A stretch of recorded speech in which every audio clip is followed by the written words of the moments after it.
나이가 들면서 기억력 떨어진다고 뭐 대수롭지 않게 생각하면 큰일 납니다. 인지력 저하가 치매로 이어진다고 하니까요. 치매 예방해야 되는데요. 상아제약 두뇌 88 이거 최고입니다. 홈쇼핑에서 완판된 상품인데요. 홈쇼핑보다도 이봉규 TV에서 파격 할인한다고 하니까요. 여러분들 전화하세요. 남의 일 아니에요. 인지력 개선부터 하셔야 됩니다. 네, 유명한 사람의 글이나 평론을 소개하는 유평 시간인데요. 오늘 유명한 사람은 이철영 칼럼니스트인데요. 자유언론 국민연합 대변인 실장을 맡고 있는데 뉴데일리에 칼럼을 실었네요. 제목이 부정선거 의혹 화살표 민심 이반 대통령과 정부가 나서라입니다. 부제목은요. 국힘 국회 본회의 불참과 의사일정 보이콧이 고작 대통령 거부권 행사 거듭이 유일 방어 수단 부정선거 의혹 대처 미흡으로 민심 멀어져 가는 중입니다. 일단 그대로 읽어드립니다. 지도자의 일궤 10기.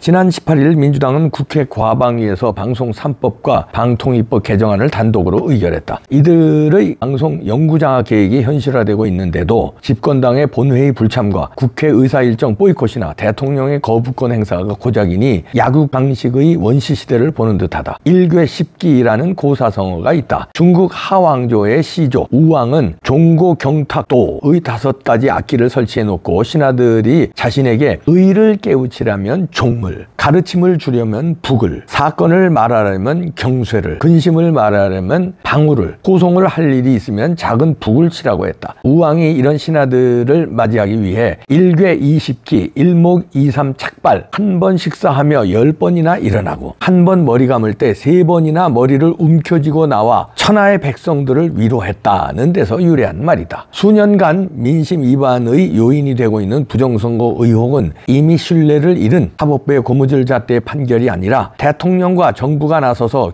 명백한 사실 규명과 해명이 필요한 사안이 됐다. 민심의 귀를 기울이는 것이 지도자의 덕목이다. 지도자가 전능의 존재가 아니기 때문이다. 네, 이렇게 이철영 칼럼니스트가 일갈했는데요. 대통령에게 직격했습니다. 이제는 부정선거 의혹은 윤석열 대통령에게 공이 넘어갔다. 이거 뭉개면은 윤석열 대통령이 다 책임져야 된다. 이런 얘기인데요. 중국 고사성어 우왕, 고사의 우왕의 예를 들었는데 저도 이 칼럼에 100% 동의합니다. 그동안에는 많이 기다렸죠, 국민들이. 이제는 민심 위반이 일어나고 있다. 그 민심 위반은 대통령을 향하고 있다는 얘기입니다. 이제는 대통령이 용단을 내릴 수밖에 없네요. 용단이 아니라 살기 위해서라도 결정을 할 수밖에 없습니다. 그러면 이제 그거 이제 스무스하게 방법이 있거든요. 지금 황교안 총리도 특별검사 건에 대해서 주장하고 나섰어요. 며칠 전에 4.10 부정선거를 밝히기 위해서 특별검사를 제안한다. 대통령 권한대행도 하고 총리도 하고 법무부 장관도 한 분이, 그리고 또 얼마나 신중하신 분입니까? 그리고 당신에게 맡긴다면 3개월 내에 규명할 수 있다. 이렇게 얘기했어요. 황교안 대표가. 그러면 이제 이런 것도 나서고 했으니까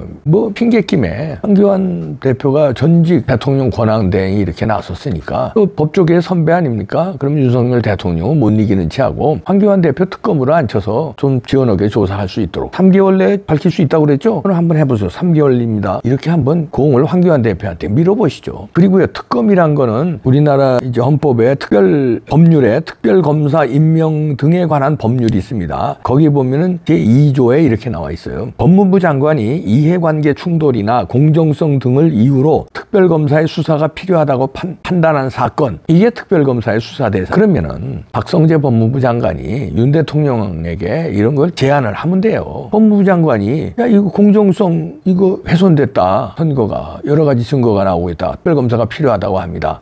법무부 장관이었던 황교안 대표도 3개월 내에 자신을 특별검사로 임명하면 해결한다고 합니다. 대통령님 제가 해주시오. 사인해 주시오 하면 윤석열 대통령이 사인 안 할 재간이 없죠. 박성재 법무부 장관님 이거 특검 제안해 주시길 바랍니다. 그러니까 이렇게 하면 스무스하게 풀리는 거 아니에요. 법무부 장관이 제안한 거니까. 먼저 대통령이 명령하기가 조금 뭐 외압이다, 무슨 압력이다 이렇게 공격을 받을 수 있으면 법무부 장관이 총대 매세요. 한동훈 법무부 장관 못했지만 박성재 법무부 장관 할 수 있는 거 아닙니까? 그러면 법무부 장관이 총대 매고 제안서를 올리면 대통령 제안서 검토는 하게 돼 있는 거 아니에요? 검토하고 납득이 간다. 사인. 그래서 특검 가는 거예요. 왜? 특별검사 임명에 관한 법률에 나와 있잖아요. 이해관계 충돌이나 공정성 등을 이유로 특별검사의 수사가 필요하다고 판단하는 사건은 법무부 장관이 특검을 요청할 수 있다. 딱 떨어지는 거 아니에요. 뭐가 어렵습니까? 두렵습니까? 뭐가 두렵습니까? 야당은 당연히 뭐 지랄들 하겠죠. 야당 지랄한다고 뭐 아무것도 못해요? 거부권 행사하시잖아요. 마찬가지로 이런 거는 법무부 장관이 제안해서 대통령이 사인해서 일사천리로 밀어붙여서 황교안 특검을 임명해서 3개월 내에 당신 약속 지켜라. 그럼 황교안 대표가 목숨 걸고 3개월 내에 결판 내고 그렇게 해서 판을 끝내야 이재명이를 잡아요. 간단하게. 그럼 배지 떨어뜨리고 이재명의 휘하 졸개들을 다 떨어뜨리는 거 아니에요, 이번에. 3개월 내에 선거 다시 하면은 걔네들이 당선될 수 있을까요? 한 방에 전세 역전을 해야죠. 안 되잖아, 다른 걸로. 못 잡아넣잖아요. 그리고 질질질질 상임위 모두 그냥 거부권 외에 아무것도 하는 게 없잖아요. 지금 국민의힘이. 윤석열 대통령 거부권 행사 말고는 아무것도 못 하잖아요. 그러니까 한 방에 뒤집을 수 있는 어떻게 보면 찬스예요, 이런 부정선거가. 다 뒤집어 엎어서 선거 다시 해서 다시 공천하고 좋은 사람으로 배치해서 비겁한 놈들 싹 물리고 그러면 준석이 같은 놈 당선되겠어요? 이재명이 당선되겠어요? 조국이 같은 조국당이 당선되겠어요? 부정선거 아니면요? 한 방에 역전의 찬스인데 어떻게 보면 찬스 맞이한 거예요. 이렇게 막 지금은요 여기저기 언론에서 난리예요. 부정선거에. 일단은 지금은 아시아투데이고 뉴데일리고 그다음에 FN투데이 스카이데일리 이런 데서 난리예요 지금. 그러니까 이제는 시간이 왔다. 이거 더 늦추면 윤석열 대통령이 전부 책임을 져야 됩니다. 찬스 맞은 거라고 생각하시고요. 찬스 적극 활용하시기 바랍니다. 그리고 그 찬스로 완전히 뒤집어 엎는 거. 찔끔이 아니라 완전히 판을 뒤집어 엎 충성.